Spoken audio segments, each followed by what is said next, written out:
Bonjour tout le monde et bienvenue dans cette troisième chronique, les chroniques d'une patronne. Je suis Caroline Beck, je suis mentor de marque et stratège événementielle depuis bientôt 20 ans et j'ai décidé de lancer ces chroniques pour faire entendre ma voix, ma vision unique sur le monde des femmes, de l'entrepreneuriat, sur la place qu'on a, sur les évolutions. Je te propose tous les mardis une nouvelle chronique. Celle-ci s'intitule Becherel ta mère et tu verras, elle est vraiment très très personnelle. Alors je l'ai écrite.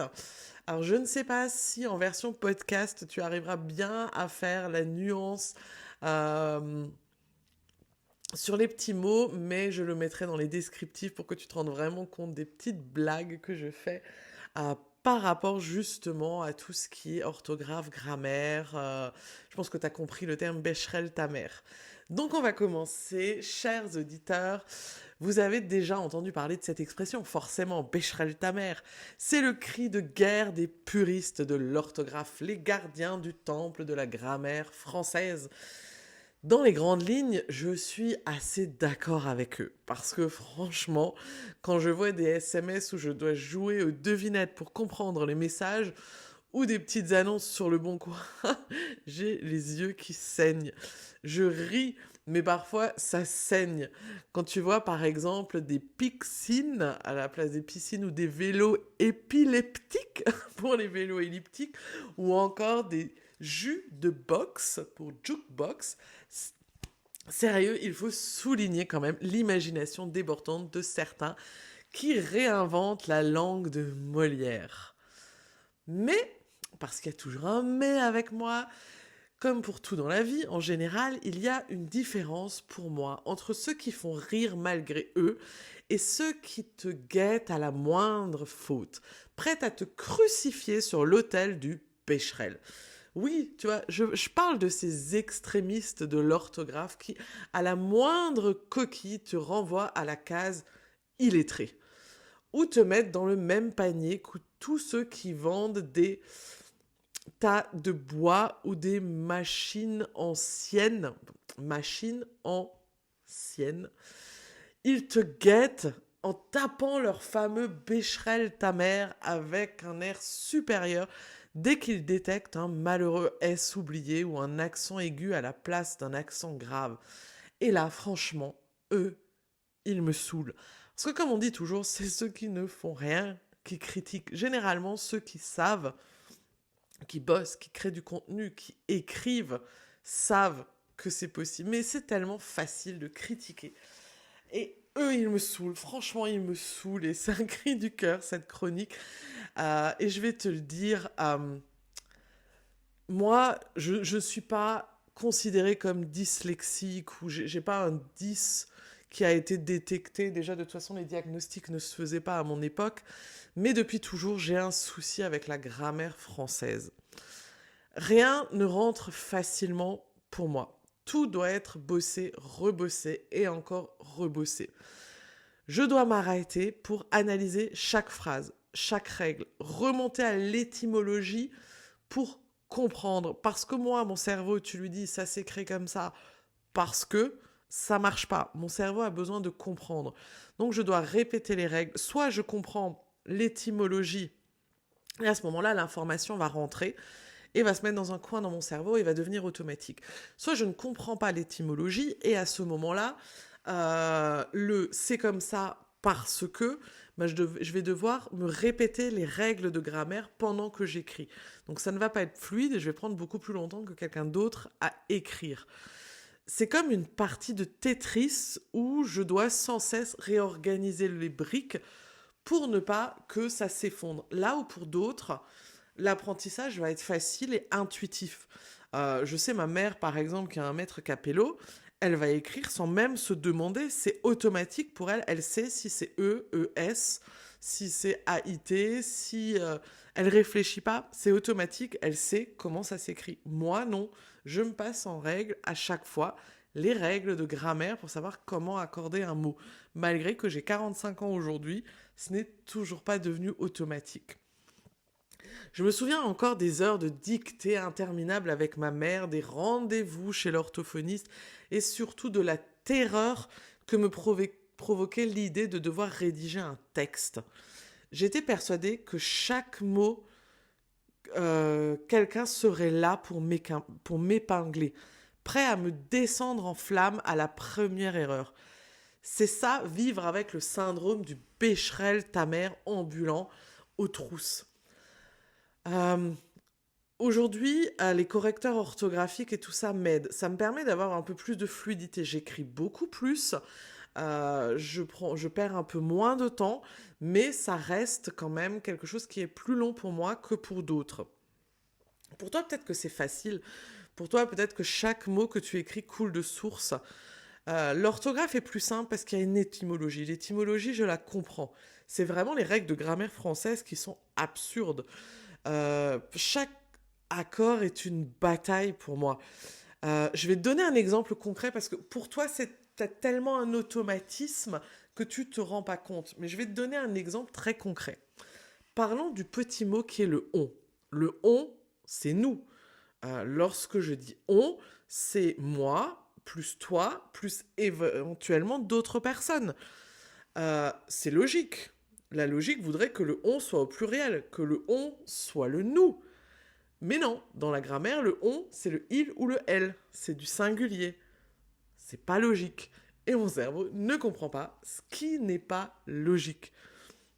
C'est comme si je te disais que Napoléon, malgré ses fautes d'orthographe bien connues, n'aurait jamais pu diriger la France. Alors, mais attends, bah si, il l'a fait en fait.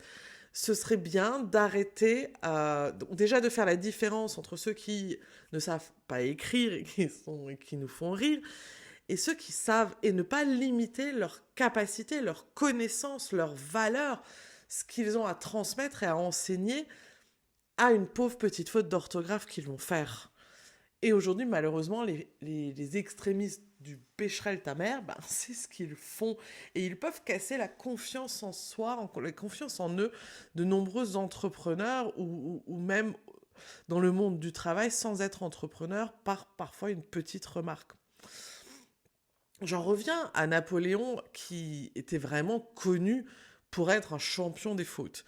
Il avait beau être un stratège de génie, il n'en restait pas moins un piètre orthographeur. Mais ça ne l'a pas empêché de conquérir la moitié de l'Europe. Après, c'est peut-être pas le meilleur exemple à donner, mais ça reste quelqu'un qui est malgré tout reconnu pour sa force stratégique et sa force de chef de guerre militaire. Si on lui avait dit t'as fait une faute là dans ce que t'as écrit, tu dois être nul, on t'écoute pas. On peut pas réduire les gens à ça. Euh, et si lui, avec toutes ses fautes, pouvait changer l'histoire, pourquoi mes fautes devraient-elles effacer mes idées? Et il n'y a pas que Napoléon dans l'histoire. J'ai un peu cherché sur Google et j'ai été même surprise d'apprendre que Victor Hugo, par exemple, le grand Victor Hugo qui a écrit Les Misérables, comportait énormément de cookies et a dû faire appel à un relecteur pour enlever ses fautes. Mais ça n'enlève rien à la qualité, à l'imagination, au style narratif des Misérables. Même Flaubert, l'auteur de Madame de Bovary, se faisait souvent taper sur les doigts à l'époque pour ses erreurs. Et encore aujourd'hui, apparemment, il existe des premiers manuscrits où les fautes sont restées. Ça me ramène, moi, à mes rêves d'enfance quand je repense à tout ça. Parce que moi, quand je repense à moi, petite fille, je rêvais d'écrire. Je rêvais de publier des sagas épiques à la Tolkien.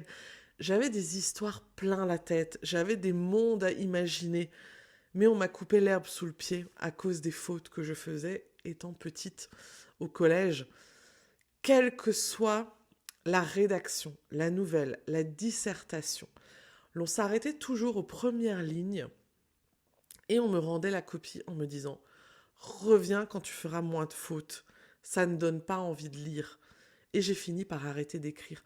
Bien sûr que tous ces enseignants, tous ces professeurs avaient raison de me pousser à être plus rigoureuse, à apprendre les règles de l'orthographe, à apprendre les règles de la grammaire, bien sûr, et heureusement, et ça me sert aujourd'hui, Même si le combat était plus difficile que d'autres, ils avaient raison. Mais là où ils avaient tort, selon moi, c'était de tuer les rêves d'une petite fille. Parce que j'ai arrêté d'écrire. J'ai arrêté d'écrire pendant plus de 20 ans. J'ai à peine recommencé il y a 1 an ou 2 à oser écrire, à oser faire entendre ma voix. J'ai à peine recommencé à rêver tellement ils avaient tué mes rêves à ce moment-là. Donc s'il y a des enseignants qui m'écoutent, pensez-y, ne tuez pas la future Tolkien, elle est peut-être parmi vous.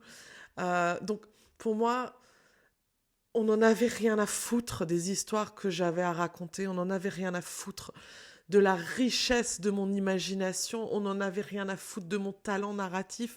Tout ça ne valait rien parce que j'avais mal accordé ou oublié un S. J'avais des histoires plein la tête, j'avais des mondes complets à imaginer, mais on m'a coupé l'herbe sous le pied à cause d'une faute, peut-être même 3. Ça a tué complètement mon envie d'écrire, comme si mes idées ne valaient rien. Comme si... Excusez-moi, j'ai de l'émotion malgré que je l'ai écrit. J'ai l'émotion qui monte. Comme si mes idées ne valaient rien à cause d'un S manquant. Comme si raconter une histoire fascinante passait après l'accord du participe passé. Encore une fois, je nuance. Mes écrits ne sont pas et n'ont jamais été illisibles. Je parle de quelques fautes d'inattention. Moi aussi, je suis choquée par certains écrits difficiles à déchiffrer. Mais ces extrémistes du Becherel, j'ai envie de me les faire parfois. Je pense sincèrement que le prochain qui va me mettre un Becherel ta mère sous un de mes posts accompagné d'une politesse du genre « apprenez à écrire avant de donner des conseils », je me le fais. Il va prendre en fait pour tous les autres. J'en ai eu des commentaires comme ça, comme quoi toute la valeur de mon expérience, où on remettait en cause la valeur de tout ce que j'avais à transmettre, on remettait en cause la valeur de mon message pour une faute de frappe, où on me disait « apprends à écrire avant de donner des conseils ». C'est violent. Et je le laisserai plus passer aujourd'hui. Avant, ce genre de commentaires me mettait hyper mal à l'aise. J'avais envie de disparaître, de me cacher dans un trou de souris et je supprimais le commentaire. Simplement, je l'effaçais. Aujourd'hui, c'est différent. À présent, je vais répondre. Oui, je vais répondre parce que mon orthographe ne définit pas la qualité de mes idées ou de mes compétences. Et franchement, si c'est la seule chose qu'ils trouvent à redire, ça en dit plus sur eux finalement que sur moi. Alors si dans cette chronique, tu vois des fautes, s'il te plaît, ne retiens que son contenu et son message et ne me compare pas à ce mec qui vend des poêles à pétrole ou des clés anglaises. Désolée à l'oral, je ne sais pas si c'est aussi clair, mais voilà, ne me compare pas à ces gens-là. J'espère que cette nouvelle chronique d'une patronne t'a plu. Je t'en écrirai bientôt une autre. Donc moi, c'est Caro, patronne depuis presque toujours. Et aujourd'hui, je dénonçais les extrémistes du Becherel. J'avais envie de créer ces chroniques pour faire entendre ma voix, partager mon message. Si je n'ai éveillé qu'une seule lumière parmi vous, j'en suis ravie. J'estime que le défi est réalisé. Donc si tu as besoin d'une dose supplémentaire de Caro, si tu as envie d'en savoir plus, continue à me suivre sur mes réseaux sociaux. C'est Hello Caro Beck, où je te partage mon quotidien de patronne. À très bientôt pour la prochaine chronique.